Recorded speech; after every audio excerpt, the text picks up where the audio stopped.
I'm Natalie. I just finished year 12 and I'm part of the Viridian, the new newsletter that we've created this year. Okay, well, I know that already. I know you. Okay, hi, I'm Miss Chrysostomou. I'm a science teacher, physicist, but I teach science and physics. I mostly teach Key Stage 3 and Key Stage 4. What advice would you give to your year 7 self? I think I would tell myself to just go for it and be part of everything that the school has to offer. So, when you're young, when you're year 7 and you come into a new environment, a new school, new friends, new teachers, you get a bit overwhelmed with, life and social life, that in the end, maybe you forget about the importance of school. So get involved in sports, get involved in activities, sign up for everything, just do everything that you can because you won't have that opportunity to do it later. Would you say you promote this to your students? Yes, so I know sometimes when we're teenagers, we can be a little bit of, you're like a hater, you don't want to do anything, you just want to be left alone. But looking back, the most important thing is just to really just enjoy school. And I know it's hard to see it sometimes, but it actually is a really nice time. I mean, we all hear this all the time when the older people tell us, I wish I could go back to school. When you're in school, you don't realize this, but once you leave, you really feel that, I could have done so much. I did do a lot, to be honest, but still, I feel like I should have done even more. So take all the opportunities that are given to you, sign up for the competitions. You don't have to win, sign up for them. It's an experience. Go on the trips, participate in class. So just take the most that you can out of school. Does it feel strange to work with people that used to teach you? At the beginning of the year, when I first started, it was very weird. First of all, they all wanted me to call them by their first name, which was very weird for me. And to be honest, most of the teachers that taught me are still here. So it's actually a pleasure to have these teachers and to actually work beside them. I have a funny story. One of the teachers, I'm not going to name him, I'll just give you a hint. One of the teachers actually, when I first came, he was lovely, he wanted me to feel comfortable, he was trying to introduce me to everyone. So he was going around with me during introduction day, saying to people, oh, Melina, she was my A-star student, she was amazing, I'm so glad to have her here, and so on and so on. The funny thing is, he was actually never my teacher, he was my form tutor. So, so till this day, he still thinks that I got an A-star in his class, but I never actually did that subject. But he was my form tutor, so he remembers me from that. Well, is there any chance that maybe you'll correct him or? No, I feel like it's too late now. It's reached the point where it's just awkward if I say something. So I am an A-star student of that subject, and that's it, yeah. What makes a good day at school? A good day at school, I think, would be when your lesson plans work, your students are fully engaged, and you feel like you've really done a good job and you've taught them something, they love the lesson, and sometimes they'll even tell you. That's a really good day. I think a great day, though, would be when one or multiple of those students actually achieve something that they've been working hard towards. Like I had a student this year, I've been teaching this student since last year, since year 7, and they're year 8 this year. And this student has been trying to get 100% on his science test since last year. So when he finally got that 100%, to be honest, I was tearful when I gave it back to him. So it's those moments where your students just achieve that something that you've been helping them do, that's the greatest days. Would you say that they might even inspire you to do better and Exactly, be better? yes. So these students really appreciate your work and they show it. So students show their appreciation either by telling you, either by giving you a small gift, which is not the gift, it's the actual act of giving the gift. Or they will give you a little note sometimes, or sometimes just by looking at them, you know that you've done something for them. Okay, so even when they choose physics, that's probably the best way of knowing. for their GCSEs and A-levels. Yeah. In which teacher's class would you like to enroll in for a day? I think the class I would want to be in again, because I've had this class for multiple years and I actually miss being in this class, is Miss Pascali's class for art. Because now that I'm a science teacher, my life is all about science, which I love, but I miss that side of me where I could, you know, be a little bit more free and artistic, and you know, we would sit there and paint and listen to classical music, and then we would wait for her to come around and tell us if the work was actually good. So that was stressful but thrilling. So I think I really miss just being in an art lesson with, she was an amazing teacher, Miss Pascali, and Miss Buten as well. Both of them were amazing art teachers. Maybe you can sneak in one day. Could, yeah. I mean, I do sometimes. I go in and I see the students' work. I love watching their work. And their exhibitions are always amazing. I feel like students have gotten way better. I don't know, I feel like they're just better than what we used to be. Yeah. What are the names of your teachers? Oh my gosh, there's a lot of them. So I will start, I think, with science. I had Miss Monu, who was actually the key teacher that actually made me want to study physics. So she taught me from GCSE up to A-level, and she just has this amazing energy, and she just passes this on to you. So she made me love, I always loved science, but she specifically made me love physics. So I thank her for that. I also had Mr. Prokovis Anastasiou, probably the funniest guy I've ever met. There was not a day or a lesson that was actually boring with him. He was just amazing. He's not here with us anymore. He's left the school, but we still keep in touch. So that's nice. So many. I had Miss Stella Barbota for physical education.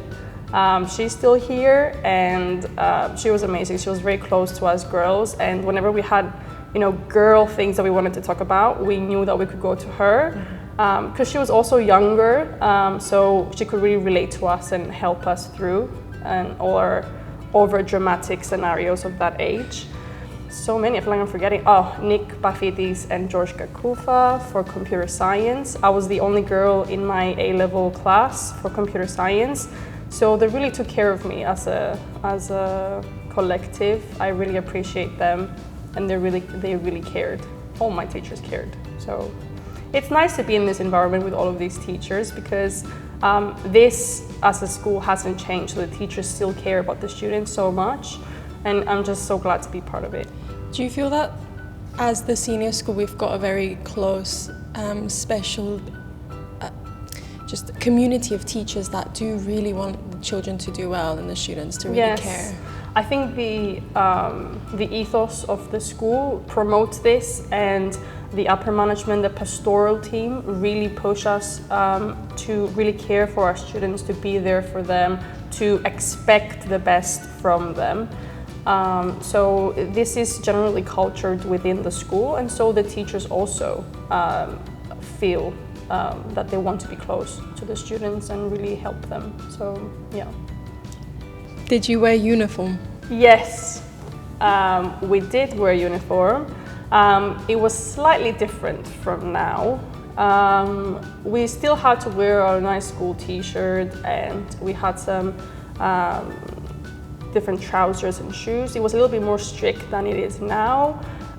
We had to wear our hair back, for example. We were not allowed to wear any makeup, we weren't allowed to have our nails done. But the thing is, I think things have changed. So times have changed, so it's very difficult to compare. But if I could have a uniform now, I would want a uniform, because waking up in the morning and choosing what to wear is the hardest thing for me. So I wish I could wear a uniform now too. Maybe we'll get one specially made. Just for me. Did you think that whilst you used to come to school here, that it was more strict than it is now? It's a difficult question to answer, because like times have changed. And I mean, if you compare you guys to our time, or our time to our parents, and our parents to our grandparents, of course the schools were more strict before. I think it just goes with time that things change.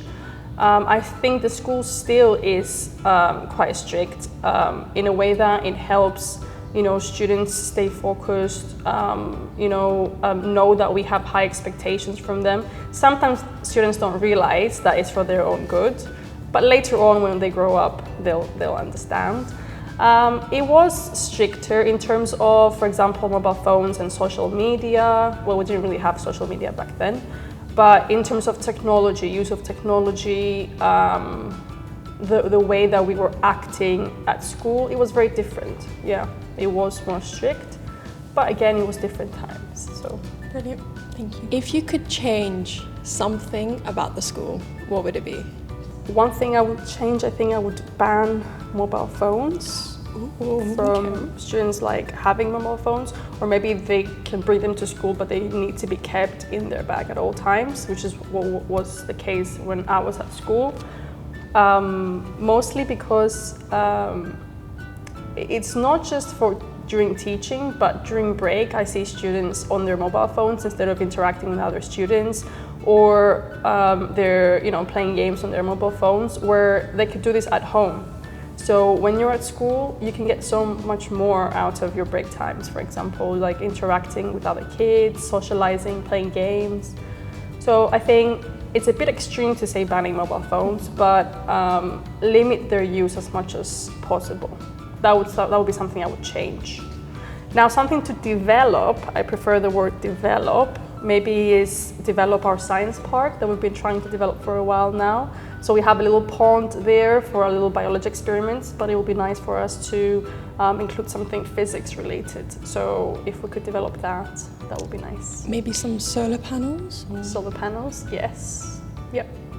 Do you think that by not necessarily banning telephones, but just reducing the usage would actually create that close-knit community and that family thing that we used to have as a school, and we're constantly trying to work get back into? Yeah, I think so. I think mobile phones and technology in general, yes, it's amazing what they've done for us, but at the same time, I think they've also brought quite a few problems that it's difficult for students to deal with. I mean, it's difficult for us. We are adults, and I still catch myself spending way too much time on social media or on other platforms that I shouldn't be wasting my time on.